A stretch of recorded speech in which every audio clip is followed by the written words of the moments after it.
이 영상은 AI 성우의 음성을 활용하였으며 주요 브리핑 내용을 사전에 요약해 안내드립니다.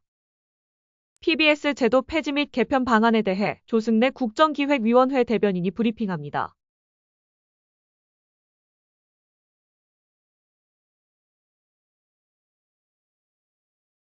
예, 안녕하십니까. 국정기획위원회 대변인을 맡고 있는 조승래 국회의원입니다. 7월 29일 44번째 브리핑을 하도록 하겠습니다.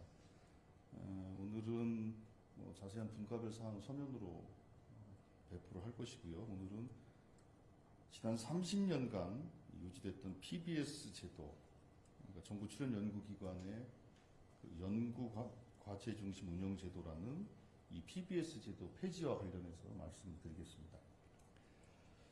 국정기획위원회는 경제 1분과 경제 2분과 기획분과 합동 검토를 통해 정부 출연 연구기관의 30년 된 PBS 제도를 폐지, 인문사회연구회는 즉시 폐지입니다. 또 단계적 전환, 과학기술계 출연 연구기관 하기로 결정했습니다.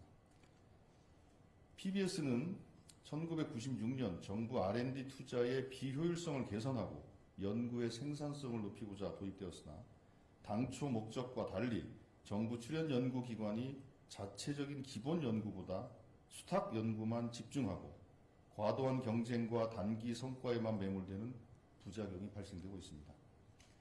이에 따라 각 부처의 정부 R&D 사업과 과제가 소형화됨에 따라 출연연의 정부 수탁 과제도 다수 소획화되고 파편화되어 개선 필요성이 계속 제기되어 왔습니다.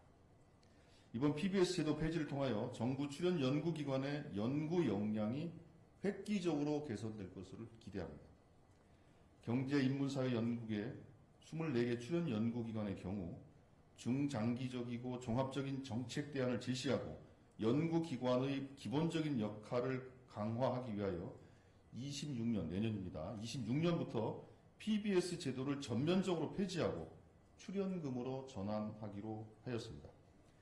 과학기술정보통신부 국가과학기술연구회 소속 23개 정부 출연 연구기관은 향후 5년간 임무 중심형으로 단계적 전환을 추진하는데 이를 위해 내년부터 정부 수탁과제 종료 재원 매년 약 5천억 정도 수준입니다. 정부 수탁과제 종료 재원을 기관 출연금으로 배정하고자 합니다. 다만 정부 부처가 직할하는 과학기술 연구기관의 경우 기관의 특성을 고려하여 점진적으로 PBS 제도 개편을 추진키로 하였습니다. 아울러 과학기술계 정부 출연 연구기관은 출연금 재원 배분 체계와 범부처 평가 및 통합성과관리 체계 구축과 연구자 보상체계 개편을 함께 추진할 계획입니다. 국무조정실, 경제인문사회연구회 등은 중장기 종합연구 기능 강화, 연구 집중 환경 조성, 연구 품질 관리 강화를 위하여 단계별 연구 역량 강화 방안을 마련하여 추진키로 하였습니다. 국정기획위원회는 국책 연구기관으로서 경제인문사회 및 과학기술 연구기관이 고유한 연구개발 역량의 향상을 통하여 국가 경제, 사회적 발전에 기여할 수 있도록 PBS 개편뿐만 아니라 제도적 보완을 계속해 나가고자 합니다. 이상 PBS 제도 폐지 및 개편과 관련된 말씀을 드렸습니다. 나머지 사항들은 서면 브리핑으로 참고해 주시길 말씀드리겠고요. 방금 전에 말씀드린 이 PBS 제도 개편과 관련해서 혹은 국정기획의 전반과 관련해서 혹시 질문 있으면 질문해 주시기 바랍니다. 네, 질의응답 받도록 하겠습니다. 네, 소속과 성명 부탁드리겠습니다. 네, 더팩트 김시영입니다. 어제 국민 체감 높고 이재명 정부 정체성 관련한 내용으로 중점 전략과제 논의하신다고 했는데 혹시 개헌 문제도 중점 과제 포함되는지 여쭙습니다. 개헌 문제는 비교적 분명한 공약이고 또 분명한 주제이기 때문에 중점 과제로 중점 전략 과제로 분류하지는 않았고요. 그거는 가장 중요한 국정 과제입니다. 예. 또 다른 질문 받도록 하겠습니다. 예. 네, 안녕하세요. KTV 윤석 기자입니다. PBS 제도 폐지 이제 말씀하셨는데 제가 요거에 대해서 잘 몰라서 그러는데 앞으로 즉시 폐지하는 곳이 있고 단계적으로 점진적으로 폐지하는 곳이 있잖아요.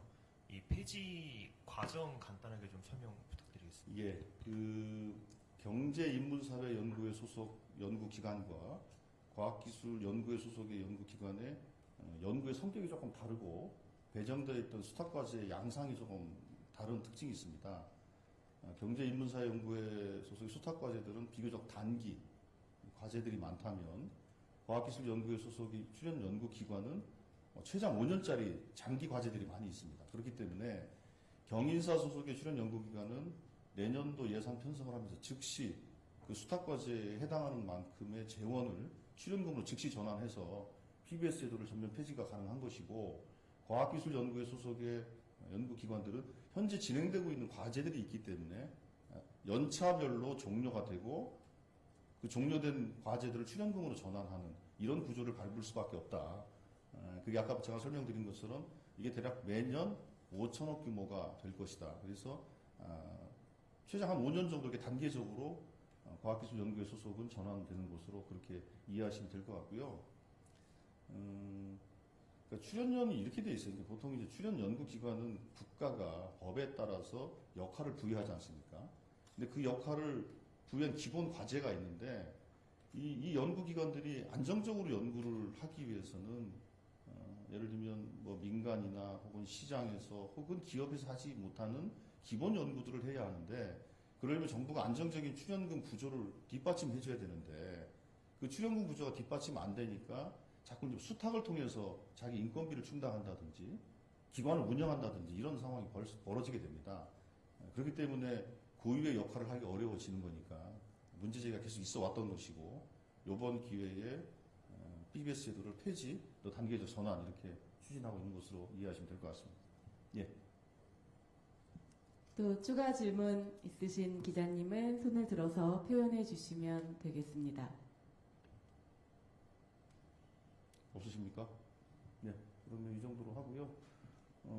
아마 이제 PBS 제도 폐지는 실제 연구 현장에서 연구자들에 의해서 지속적으로 요청해왔던 사항이기 때문에 연구 현장에서는 상당히 크게 환영할 일이라고 생각합니다.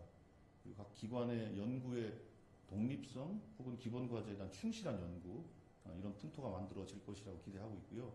이 제도 변화에 따라서 각 연구기관들은, 또한 연구자들은 이 변화가 기대하는 그런 효과를 충실히 이행되도록 또 연구자들도 또 연구 현장들도 또 최선의 노력을 다 함께 해줬으면 좋겠습니다. 예, 이상 브리핑을 마치도록 하겠습니다. 고맙습니다. 네, 브리핑 마치겠습니다. 감사합니다.